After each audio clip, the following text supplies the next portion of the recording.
Good afternoon, everyone, and thank you so much for joining us for our third Lunch and Learn this year. If you have not gotten the chance to see the last two Lunch and Learns, please feel free to go to our website or our YouTube channel to view those. Recap, we had a community doula and childbirth educator that serves in our communities and got to tell us a little bit more about their roles and how they make an impact to maternal health. And this Lunch and Learn, we will be joined by a community health leader and a licensed social worker. And I will begin by introducing our licensed social worker, Shantae Meadows, first. And hopefully, we will be joined by Latoya shortly after. Dr. Shantae Meadows is a founder, CEO of Meadows Counseling Group. Dr. Meadows holds a doctorate degree in leadership and change and is a licensed clinical social worker with the emphasis in mental health. Meadows Counseling Group is a private practice of mental health clinicians specializing in culture, diversity, trauma, depression, anxiety, and many other specializations. She is a lecturer in the College of Social Work at The Ohio State University. Dr. Meadows currently serves as the Board of Directors, President of the National Association of Social Work Ohio chapter. She is a speaker, educator, and has a TEDx, which is great. I've seen that regarding mental health stigma. Her passion is spreading the word about mental health and defeating stigma. Dr. Meadows is married and has 4 boys. The youngest are twins. So thank you so much for joining us today, and the floor is all yours. Hi, everyone. Thank you for that lovely introduction. I'm going to talk until you tell me not, because I'm really not sure how this is going to go since it's currently just me. I will say if there is a question or anything you have or something you want me to talk. I kind of just a little bit, I'm going to just start off talking about kind of just the role of social work in maternal and infant care, if that makes sense. Right, I'm a licensed clinical social worker, and I have worked many years with women, and not only that, being a mother. And so, one of the biggest things I think there is a lot of overlap between social work and birth workers, whether it's a doula, meaning there's a lot of doulas and birth workers who also maybe operate as both, depending on their job and how they are functioning. But I will say initially, the idea around most social work is there's those who can work in policy, but then there's also those who can work in clinical care. I think the initial part is even around what you think of clinical care and social work. So that could be around being a liaison with healthcare providers and the community, helping finding resources, really helping bridge the gap between healthcare systems, connecting families with WIC. And so it's connecting a lot of times the social work role in the maternal health is helping support mom and soon to be baby or baby around providing resources, making sure the basic needs are met, that mom's care is also just as important as infant care, and sometimes also family care. So who all is in the household? So initial part, a lot of social work is doing, a lot of the initial part is doing things around assessment. What is mom's needs? What are care? What is access to care look like? I see. Is there something in the chat? Okay. What does access to care look like? Meaning, does mom have food? Does she have shelter? Does she have the appropriate care? Is she attending her appointments? And so that's one of the biggest roles. Educational parts is huge. So doing a lot of facilitating workshops, maybe even for the family, for whoever may be in the household, or interacting on ways to take care of themselves physically as well as emotionally.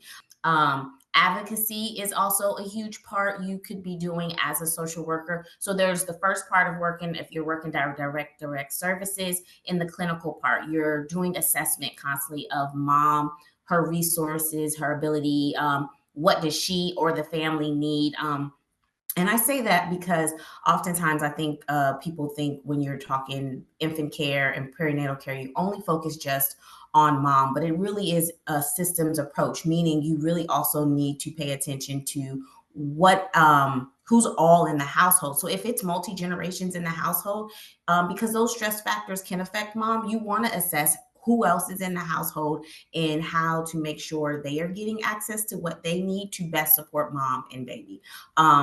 Because when we, a lot of time we look at what's called, all right, hierarchy of needs. So if those basic needs aren't met, which yes, mom is absolutely most important in that sense, mom and baby, but also what is the environment she's like living in. So sometimes that does mean helping access better housing if that's the case, making sure. And so this can be a part of clinical care, but this also can be a part of that advocacy work and really kind of almost what are the community resources? So is it working with housing? Is it working with WIC and food and SNAP? But even beyond just that year and first year, what is the sustainability to make sure that there's always food in the household? So there's multiple levels. And like I said, an advocacy part is looking at what are our policies around making sure you understand what is happening, what is necessary. So healthcare policy becomes a huge part of even ways that social work. I think everyone, I always want to make sure that I'm not leaving out my non-clinical people because I realize that there are some social workers who clinical work is not always, but you're just as important because the policies and the procedures of how social work is able to show up and support mom is needed by policy. And so I never want to leave out my macro and level people out there. So just making sure that those access. So, I mean, it's helping with the social and emotional needs, helping connect to resources, helping with policy and advocacy. Um, those are the big high level parts. And like I said, you can even be doing things around reducing birth disparities, which I know a lot of what Celebrate One does, and things like that. So those are also, like I said, it goes on both ways. I see Latoya just joined us. I didn't know. Um, um, but those are the key parts. The assessment is an ongoing assessment for social workers, meaning because things change constantly in everybody's life. Like I always tell people, that is not just in all of us, our lives are constantly changing of what we need to assess. So and it's kind of difficult, I know. So then you also have higher clinical work that you could be doing around emotional and mental health needs, which is definitely where I usually, I do a lot of my work around that. But that is people, we focus on the postpartum, but also there's a lot of hormones happening in mom's body at that time too, that even during pregnancy, high levels of anxiety, high levels of depression, and learning ways to even, that's why a social worker can also support is in that mental health and clinical. I would say it's, yes, hormones can make a lot of things change very often. However, it's still important to not, to make sure mom is doing all the things to physically, take care of themselves emotionally. So even are they taking walks? Yes, that's going to help your physical, but that also helps your emotional part of even making sure where's your stress level? How do you handle stress? We have to remember that even during pregnancy and not focus on that just in that postpartum phase. But there's a lot of anxiety and depression that someone may already be struggling with during their pregnancy, and depending on how they're working with their doctors, are they on certain meds or they're not? But the important thing is even learning how to manage your stress, anxiety, and depression during pregnancy is equally in that postpartum, because again, all those hormones and things that are happening, but it's how do you learn how to manage it? I tell people it's an unrealistic expectation to say that you're not going to have anxiety. It's unrealistic to be like, there may never be depression. So a lot of the social work role is not a matter of making it go away, but how do we help you learn how to manage and have the coping skills and the skills and techniques during the pregnancy. So things like making sure you're going for a walk. Are you eating correctly? Are you hydrating? And those are things of like making sure, are there certain smells and scents that make you feel better? Making sure you are not doing things that are causing you more level of stress, which not only affects you, but also can affect the baby. And like I said, again, environmental factors. So I think there's just so many different ways that social workers, and it really is a team approach. And that's where birth work and social workers really do collaborate, and even have places where it looks the same almost in certain parts. And that's why there are social workers you can go and get a certification in prenatal and perinatal care as a social worker. And there's social workers who are doulas, meaning because the work is really a collaborative effort of how they really both can work together and systematically help with in hospitals, at home, with resources. They really do. The work can go collaborate. They actually collaborate quite well together. Thank Question. you so much.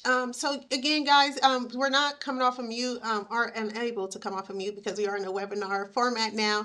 So if you have any questions, please feel free to drop them in the chat and we will make sure that the questions get to the panelists. There will be another opportunity for questions towards the end after Latoya has gone, but it looks like we've lost Latoya again. So in the meantime, maybe she'll be back on in a few moments. So I do have some questions, Shantae, for you. Mhm. So if there is a community member who is considering social work to be their major, what advice or starting points that could you give to guide them more like a roadmap into social work? What would be their first steps to do that? If they're considering it for their major, I think again it goes back to that's I love social work because our options are endless. But if you're knowing like, okay, I definitely want to work, but it's also making sure you're ready to work with people. And I don't care what level of, and that you genuinely have a heart for people. And that's even if you're going to go macro or micro, because so much of it is together. And what I mean by that, like genuinely caring about people, is because at the heart of social work, you are systematically caring for people individually and even as systems. And so there has to be some level of I care about the outcomes of how people and I want to help. And so I always say it's always helpful sometimes if you've done some volunteering in the community. Have you done some community work? Have you put yourself in situations where you're like, this is where this is where you want to be. And you don't have to have, I tell people that's the beauty of social work. You may start in one place and may not end in that same place, and that is great. But I think one of the biggest things is knowing, yeah, this is a field where it's not always instant gratification. And what do I mean by that is there's a lot of hard work that you don't get to always be like, yes, I seen the fruits and labor of my hard work. Because and it's a field where you are fighting, it is, you have to have some level of grit and fight in you. And I say that because there's policies that I don't get to control, that I completely disagree with the policy, but I still have to implement it. And that's why I mean, you have to have a heart for some level of social work. So if you're considering it, making sure you've done some community advocacy, you've done some community engagement, you've been in the community so that you can get a feel of like, this is what social work, and that's the beauty of it. Like I said, there's so many ways you can go, but if you thinking, oh, I want to work in a hospital, is there a way you can do some volunteer? If you think, oh, I want to work with kids, it's one thing to be like, I want to, but then when you start on a path to do it, it may not look like what you thought it would look like. And that's why I think if people can get some exposure to it, because it is, I think social work does have the ability to really change the world and change people's lives. I truly, truly believe that. But it also really people have to care for people and really have a heart for caring how people and all people. And literally, when I say all people, because you don't get to control who always walks in your door. So it may be someone who has a completely different opinion. And that's that level of human, like really being able to meet people on their human level. I think that is the heart of what social work. And if you're considering doing it, understand that's, you've got to have some level of passion for people. Thank you for that. That was very helpful. And when it comes to the organizations in the community, how can social workers collaborate, or what does that look like, that dream collaboration between referral agencies and social workers in the community? Well, I think honestly, a lot of it comes from people who are already in social work and understanding. I think back to I have done different forms of social work, and one of the things that happens, a lot of people don't understand what social workers do. I always, it's the number one thing. I was like, when people hear the word social work, they was like people who come and get your kids. No, no. Majority of us are not in job and family services, meaning most like that is actually it is a social work type of job, but actually a lot of them may not even be licensed because there's different levels that work in. But meaning like, so I think that collaboration is really the heart, and the ideal is working with one people to really understand the large breadth and depth that social work can offer. And so that collaboration really looks like they are there from the start of the planning of whatever relationship is about to become. Meaning, if you are going to do, right, in this case, if you're talking about working with a family and birth work, they are there even with the medical team. They're there from the beginning. A true collaboration is a collaboration that there's not a differentiation in power or status from client to who works on what part. It really is always a collaboration of client first, and the social worker is an integral part, and their voice matters in every aspect from policies to how we make a decision on what this service will look like. I think that's what a true collaboration is. They're always there from start to finish because that's where we can make the most impact, is truly working together.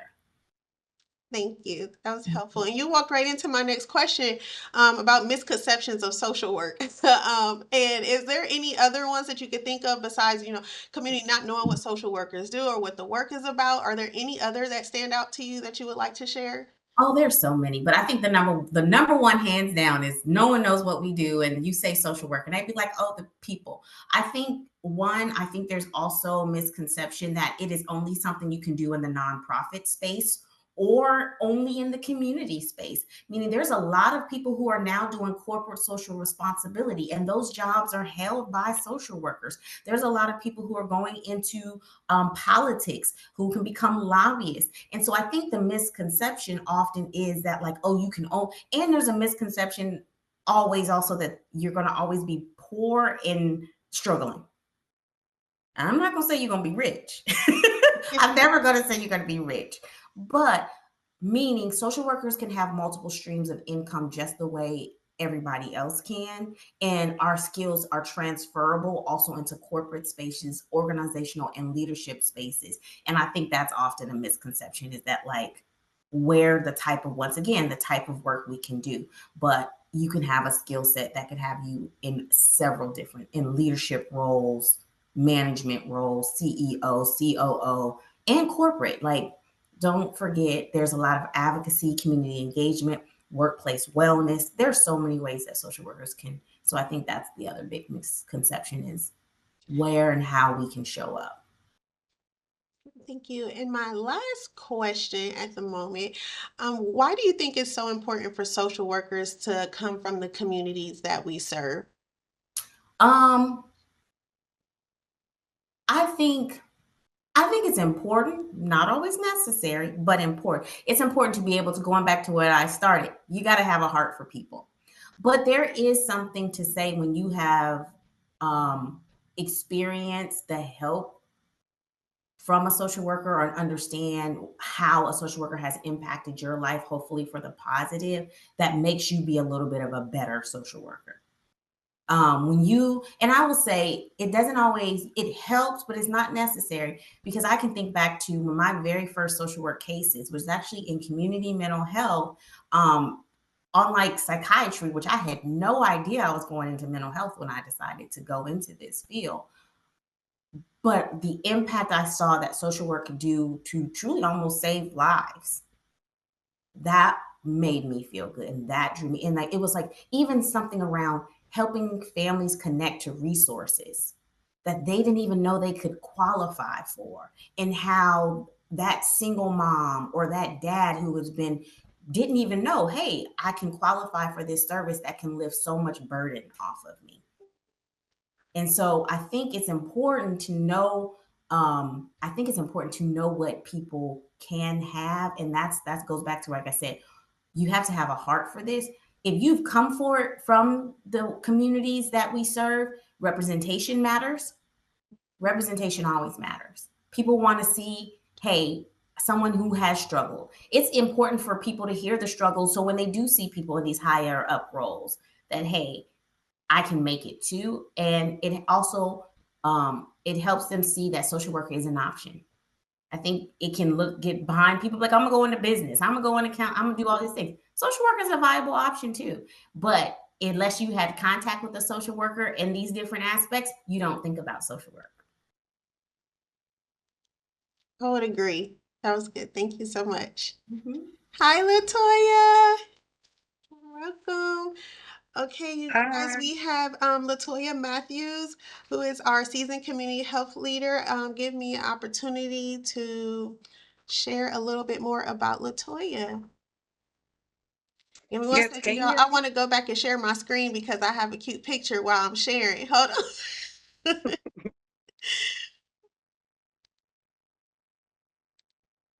Can you hear me though, You Khadija? guys, yes, yep, we can hear you. Okay. All right. You guys, Latoya Matthews is a seasoned community health leader with expertise in program design, community engagement, and data analysis. In Latoya's previous roles, she has secured funding for AmeriCorps and HRSA projects by identifying diverse grant opportunities and crafting compelling narratives that showcase their community health worker training and expansion initiatives in maternal child health and hospital systems. She oversees project execution, maintains open communication with funders and stakeholders, and ensures compliance with reporting requirements to sustain ongoing support. Over the past decade, she has actively engaged with diverse communities, delivering health education, counseling, and direct support to improve birth outcomes and overall well being. As a trusted community liaison, trained facilitator, and cognitive coach, she coordinates events and continues professional development for CHWs to enhance health literacy and improve access to resources. Additionally, she analyzes data to evaluate program impact and drives continuous improvements in public health initiatives. Together, these experiences fuel her commitment to address health disparities and promotes holistic community care. Thank you so much for joining us, Latoya, and the floor is now yours.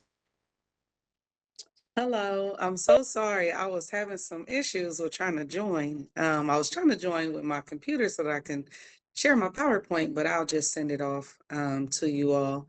And so I am Latoya Matthews. Currently, I actually stepped into a new role where I'm working in restored and reentry citizens. And so I feel like I've been well rounded in this, rim. And I'm like, okay, guy, you're placing me in this space. This is the only space that I haven't been in yet. So truly grateful to be here. Um, and being able to speak on behalf of CHWs. Um, I know a lot of times when it comes to hearing the word community health workers, I think a lot of times they focus on the community side and the resource side and forget about the health side. We have a whole health component to us. And I feel like a lot of times when you're not educated on what a CHW is, sometimes that message and their roles and responsibilities can get lost. And so understanding that we are a bridge with the healthcare and the community. And so being able to work in both spaces has created this understanding where the gaps are. And so I had to learn during my journey that just looking at the infant mortality rate and the health disparities of parenting families, I learned that, I had to help mom with that birthing plan. I had to help mom advocate for herself. And I think a lot of times when we see families as CHWs, because that's how we are trained now, to go in and just provide resources for this family. And I'm like, have you educated this mom on, taking her prenatal vitamins? Have you talked to this mom if she feels supported by her provider? Have you talked to the providers how they can support this mom? Because this is the information that you provided. So being that bridge between just navigating complex social and health issues, and advocating for those underserved resource environments. That's what I try to call them instead of, I hear a lot of people say, you know, underserved, poor. It's just we have to really be able to transition our mindsets and our verbiage when it comes to the communities we serve. And so I definitely wrote out a couple things on my presentation.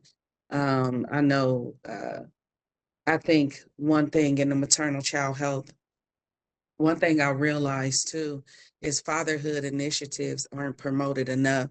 I feel like we do mom and baby, but fatherhood is just as important for the infant vitality to exist. And so I became an advocate for fathers. I remember being at ODJFS and had the table there, and I went up to a mom and she was just like, talking to her about all of the resources. And dad, he checked me. He was like, OMG, like, you're not even talking to me. You're just talking to my wife. And I'm like, you are so right. And I apologize, but I had no resources to give him.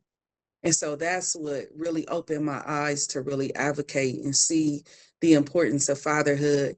A lot of times I've worked at Primary One Health and working at Nationwide Children's Hospital. I saw that, providers would come in and they would talk only to mom, dad be disconnected. And I'm like, why is dad so disconnected? And I had to realize nobody is talking to him. So when I enter into a room, I'm talking to both. And I'm like, hey, dad, how are you? Congratulations, grateful that you're here today. And you will see dad has more questions than mom do, And so just getting him involved in this whole process. I was a centering coordinator and I did a whole initiative to support fathers in mental health and just their experiences, because they have postpartum depression, they have post depression, they go through the same things and challenges as a mom. And so as CHWs, you know, we have to definitely educate ourselves on the importance of the health side. And so I know some of the pathways, though I'm gonna go into the pathways. Um, it varies from state to state. Some states I know in Ohio, some organizations, um, you don't have to have a certification, but I know a lot of jobs require you to have a certification or getting you into the process of having a certification. I know there's many programs. There's 3 programs that I know of in Ohio right now, and that's Health Impact Ohio. Um, they offer a free program. Then you have your OSU. They have a fee, but if you are under the 200 poverty guideline, then it's free. And they also have one at Ohio University, which I just found out about. And I'm like, okay, Ohio University. And they have financial aid available to individuals that qualify. They also have a community health worker apprenticeship program where you can, after you get your certification, now you can get your apprenticeship as a CHW. And I thought that that was so amazing. I'm like, I need to do that myself. Um, but I think a lot of times when I went through OSU, but I'm also the practicum coordinator of Health Impact Ohio. So I help CHWs find placement after they get their certification to get their practicum hours. And so um, some of the how to choose some of the CHWs really need, have to understand how to choose a CHW program. I think a lot of times they go in and they're like, oh, okay, I heard about OSU. Oh, I heard about the hub, but don't really explore other avenues to get their certification. And so, making sure that when you choose a program, that you're getting that hands-on experience, that you're understanding the role of a CHW, that you're becoming well-rounded in the community and health. Um, do they help you find a practical placement site? Those are the kind of supports that you want to understand. Are there opportunities for continued education? Are they putting you at sites where that could possibly open up the doors for job opportunity? Those are some of the questions that you want to ask, when you start in this CHW journey. Um, and understanding as an organization, these are some of the things that you can provide. I know um, for me, it was like I had so many great pathways of going to OSU, but yet I was did my internship with Celebrate One. And so that was my first world, is like um learning how to work in the infant mortality space. That became my baby. And so I worked in several avenues again where infant vitality was so important to me, and still is, honestly. But there are some challenges to being a CHW as well.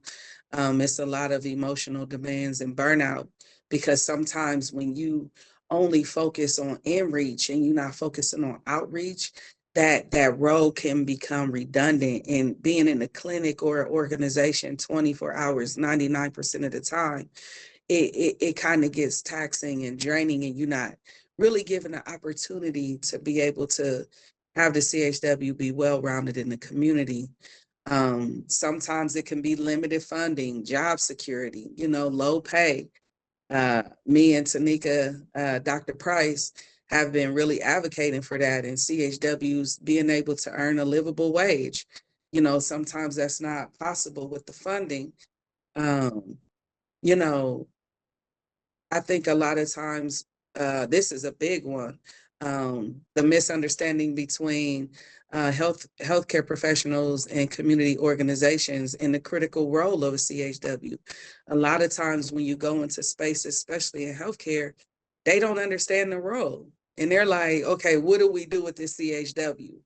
And so they try to create a kind of like they see the outline of CHW and put them in this box and kind of minimize what they're able to do on a larger scale. And so that was some of the challenges that I've been through working, in the field, is just being able to execute the work, do the work, and get them to understand what you do and who you are. But there's definitely a lot of rewards as well as being a CHW. You build those strong connections with the community officials, stakeholders, healthcare systems, decision makers for better outcomes.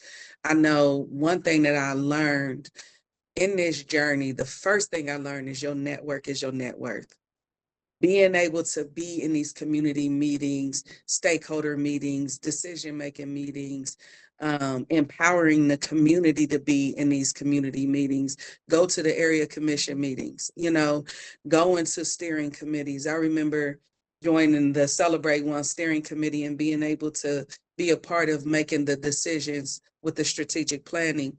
And so really empowering not only yourself, but the community to be a decision maker. And so um, I think I would go in and I would tell families, like, there's a community meeting, right? Talking about housing. Did you know that? And they're like, no, because a lot of times they'll go to the rec center and they'll be holding a meeting and they don't feel like they belong there or know that they can go in there. And I'm like, that meeting is for you. Tell all of your neighbors, tell your friends, tell your families to go in there and make that change. And so being able to understand that is so critically important. Um, I know a lot of times we can, I've had a joy. I've had a joy just being a community health worker, regardless of the positions that I've carried. I've been a supervisor. I've been a community health worker strategist with Nationwide Children's Hospital. I've been a community health worker. I'm a supervisor now, but whatever role that I'm in, I'm always going to be a community health worker. And so um, I think everybody is a community health worker, even if they don't have the title. And so I'm just appreciative to be here. I'm grateful, Khadijah, that you invited me to speak on this panel. I don't know if there's any questions that anyone may have. for me at this time. I think I've talked a lot.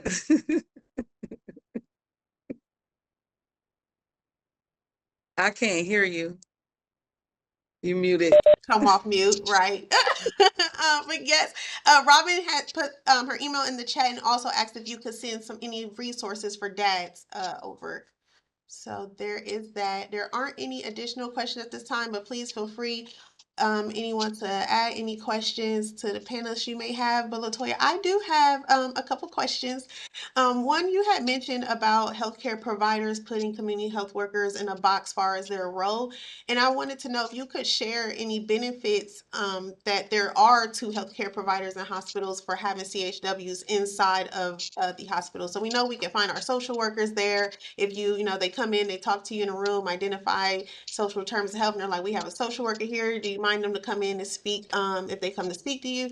Do you have any benefits that you could share with us that would be helpful for CHWs also being in a hospital and complementing the healthcare providers that are there to serve in the families? I know one great thing was I had supportive supervisors, you know what I mean, to integrate me into the clinical team. And so when I first got to Nationwide Children's Hospital, even Primary One Health, that was the first thing we worked on, was integrating me. I came in already with a lot of experience, and so I just did the work. A lot of times when you just do the work and you go into these rooms, I remember going into a room with the mom, and she was just in tears, and she felt like the provider wasn't listening to her. They were ready to call Child Protective Services on her, and all she wanted was someone to listen to. And when I went into the room, I just was a listening ear, and I heard her out. And so she was like, "Can I give you a hug?" And I'm like, "Sure." And she gave me a hug. I get kind of emotional even when I tell the story, but she said that I was the first person that she ever hugged. And that did it for me. And so I was able to go to the provider and share with her kind of what the mom was experiencing. And so the provider was able to go back in this space and go in there with a greater understanding, and not focusing just on the health side, but understanding and looking at things from a trauma informed lens, and understanding that this mom cares about her child, but she just doesn't have the resources or the understanding of how to care for them. And so, I had to share with the provider, before we ready to call Child Protective Services, we have to learn what this mom is going through. We don't know what she's been through before she came through the doors. And so sometimes when you just that listening ear to that mom, and you that listening ear to the provider, and you get in from both perspectives, you're able to bridge that gap um, with the care and the communication. And so I would just let the, be able to go into a space and just show up as your best self, and show the providers what you can do. Even the social worker, I had some amazing social workers work. I think they were like, oh my God, we need a CHW in all of the clinics, because we took so much off of them. Because a lot of times social workers, what I've learned is they turn social workers into community health workers, and social workers aren't able to focus on the mental health, the suicide, the lethality. They're not able to focus on that. And so a lot of the work that could have been accomplished doesn't get accomplished. But having a social work there and a CHW there, it was just so amazing to the clinic. And so I definitely speak to that on the social work side. So Thank I you. wholeheartedly agree. Our jobs get mingled all the time, but we can't do the work without each other. yes, definitely. I'm glad you said that. So you both can take time to answer this or one, but what in your dream world, like what would that look, what does the process look like with the community health worker and a social worker being able to tag team a family in a clinical setting? So I can definitely speak to that first. I know one thing that me and the social work, like when they screen for the social drivers of health, I was able to go in there and connect with them on that level. And then when I identify, oh, this family needs, some mental health services, because a lot of times we don't understand that a lot of the social drivers of health stems from mental health. And so I was able to go into the social worker, have that conversation, and I was able to take that resource part off of her. And now she's able to focus on the mental health piece, what she went to all of that schooling for, you know? And so she was able to know and chart and be able to catch up on those things while because some individuals just need resources. They don't need the social worker piece. And some individuals need mental health and they don't need that community health worker piece. And so we were able to collaborate to see what was the best fit for this family. And so that's my experience working in the clinic setting with the social worker. And I think it goes back to what I was originally saying. I think they're because they can, social workers can do both parts. It depends on how the setting has decided to label each position.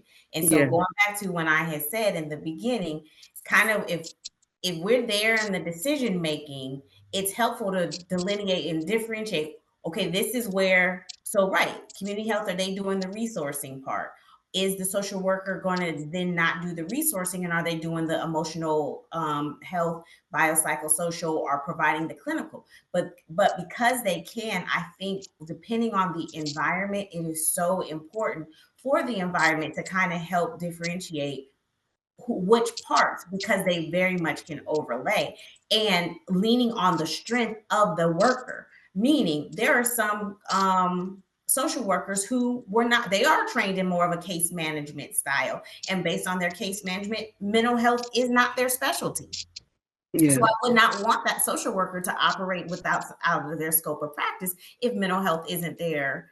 And so, but this is that part of, if you already have a community health worker, then from there you'll be like, okay, who's doing what level of resourcing? And that's why I think it gets like, because again, for social workers, I always want them to operate in their scope of service, because we can do so much.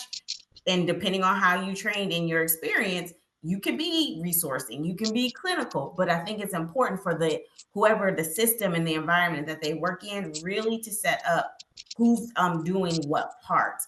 Latoya was saying, that health part and health education can be so important for community health workers to do, like providing that help in those facilitating workshops and making sure that that information, even the stronger connection to community and health resourcing. And so that's where, like, I think the collaboration looks like really helping each person. And honestly, it's a situation by situation, an environment by environment, meaning like, are you working with moms? Are you working in restorative care? Are you working in housing? Because truly, they both can work in all these different environments. And so from there, it's just, I think the key is making sure when you look at your team, where's each team member's strengths? Where are they at and operating from that part? Because at the end of the day, it's going to be collaborative in that holistic approach that's going to help the clients. Thank you both so much. So before we go into the call of action, because we are getting closer to 1 o'clock, thank you all for hanging in there with us. Again, if you have any questions, please feel free to drop it down in the chat box at any time. So I am a firm believer that individuals who support and give resources to our families to thrive also need a space for resources and support as well. So with that being said, where are the go-to places or the people or the resources that support our community health workers and social workers in the community, where they can refuel themselves in order to continue to be the heroes that they are in the community?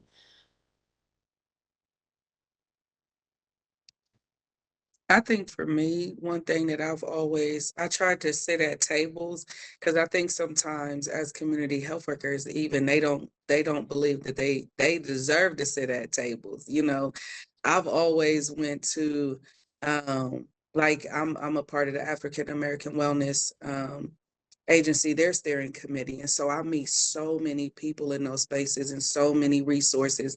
I go to all of the healthcare managed plans forums. I go there, meet so many resources, learn about so many programs. And I don't think a lot of CHWs do that enough. And I don't think that they're allotted the time to do that. But that's where you're going to get, it's better to get one resource, right? But you're in spaces where you're meeting 20 resources. And so I know a lot of times one thing that was a challenge for the social workers that I worked alongside, they didn't have the opportunity to go in these spaces. So I was able to go to these spaces, get all of these resources and bring them back to the social worker and back to the clinic. And so a lot of times I'm just going to all of, I mean, whatever forum, whatever steering committee, whatever. I'm on the Fatherhood Coalition meeting, coalitions. So it's just being present in those spaces, and you're learning hands on who these individuals are so you can make direct connections. And so when you sitting at the tables with individuals who are doing the work as well, you become a resource and you meet a resource. That's how I look at it.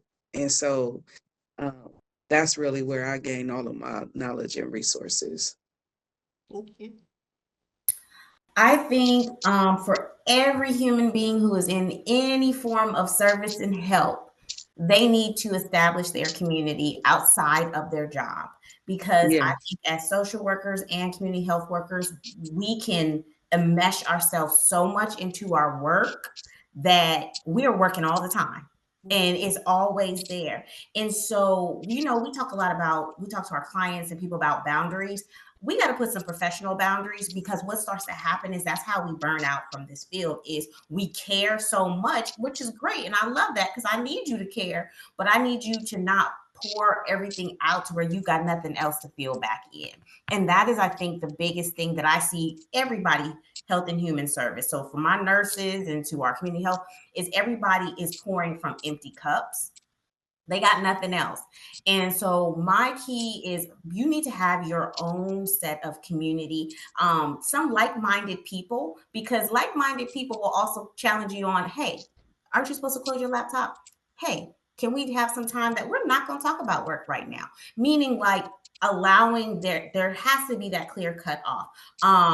I love places that are in Columbus, like Zora's House, where you can fill yourself up with other cultural or replenish and getting the spa and doing those things. I am a firm believer in everyone who's in this space. We also utilize the services as much as possible. Also, like, so I used to refer all my clients to Zora House, but I'd be like, hold on, I need to get my cup filled with my sisters too. So I gotta go stop on over there. Meaning, like, we can also be a part of community, but you have to find your community to really be careful in this space, because you will burn out. I believe in self-care. I believe in physical activity. I love to dance is my favorite form. So rather that is I go to work fitness and I go do some twerking, or if I gotta go find a Mike Nicholson and I'm working, meaning, like, fitness has become how I take care of myself, but it also helps me be able to be like, for all the other people who be like, well, I don't really have time. If I can find time as a mom of four, about 3, 4 jobs, you can find time too. Meaning, like, we really, I think the key to doing this work is keep building your skill set, keep doing community stuff, but make sure you are taking care of yourself equally. I'm all for every therapist or person needs a therapist. Go to therapy. And even if you just go to therapy and complain about your job, because they can hold you, be accountable to how you need to cut off. Or if you're, but meaning having a space that you can actually professionally and personally dump out so that you can get filled back in, is the key. And so a good supervisor is so important. A good supervisor. Oh, a good supervisor, a good supervisor. And I recognize that every supervisor is good. And so sometimes that may mean you got to go find your own other supervisor, because that's the only other way you're going to do this work and stay in it, not burn out, and keep growing your skill in your craft, is a good supervisor. That's so true, Miss Meadows. And I definitely want to, be able to piggyback on kind of what you were saying as far as one thing that I had to learn and was told to me always by my mom is the difference between self-care and me time. Yeah. You can have your me time, but that self-care is going to a counselor, getting your own mental health services. I see my counselor every week. I You know, agree. sometimes the work need the work. You need that Help trusted me do the person. work. Right. So, I think, being able to take care of your whole being and your whole self and understanding what that is. So, yeah. I really love the responses. I feel like our call to action was the self care and me time. That was really, really good. But if you guys have one thing that you would like our audience to walk away with, whether that's like more on the self care, if that's more about social work or more about community health workers, what would that be? I think for me is being able to understand that we're all a team. I've worked in spaces where individuals are very territorial. These are my clients and these are my resources. Like, no, it's not. Like, these are not your families. These are our families that we serve, and these are families in the community. And so I think understanding um, just how we are a team and we need to work together to be able to thrive. One thing that I would love for birthing individuals and CHWs is get out of the house. You know, get out of your work. One provider that I love and she put me on my path where I'm at is Dr. Aquia Mpanza. I always have to shout her out. um, she is not only a provider, she goes to community meetings. She's at the table. I'm like, are you a provider or a community health worker? Like, but she is both and she is all, and I love that about her, and I'm gonna always give her that respect. And so I think, understanding that we are all community health workers, we all do the work, and it's not just community health workers, but we're a team and we all have our different scope. Um, but we're still here to do the work together. Yeah. Wholeheartedly agree. I think of this from I tell clients, I tell students, and I say this as social workers, going back to find your community.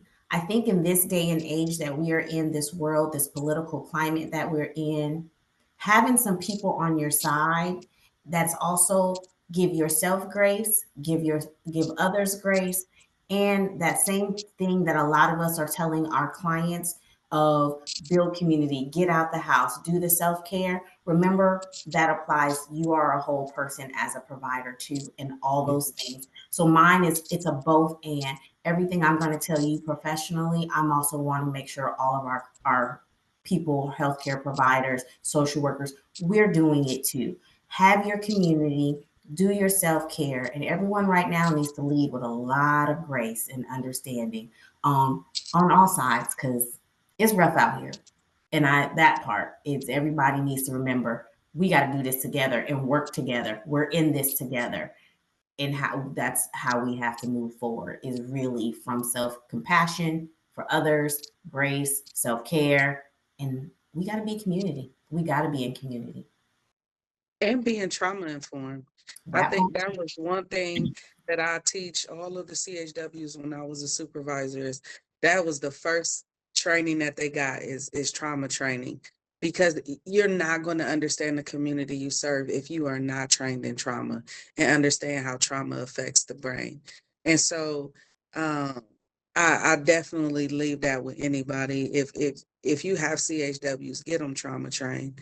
I know Columbus Public Health has an amazing program, a training, and I did 6 weeks and I did the whole year. And so I've learned so much, about that. It was just amazing. So I would love for individuals to understand their CHWs have to be trauma trained.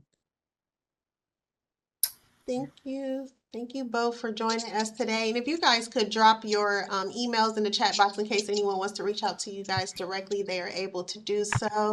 And thank you to all of our guest attendees that were took their time, their lunch break to come join us. If you have not, again, seen any of the last two Lunch and Learns, please feel free to look at our YouTube or our website, and they are uploaded. Our next Lunch and Learn, you won't want to miss it. It is July 14th, and we will be joined by an OB, midwife, and nurse. So we'll have all three and be able to hear more about their roles, how they collaborate, some challenges they seek, and how they are improving birth outcomes. So I'm really excited for that, and I look forward to seeing you all next time. Have an amazing day. Have an amazing day. Have a great week. Have a good week, everyone.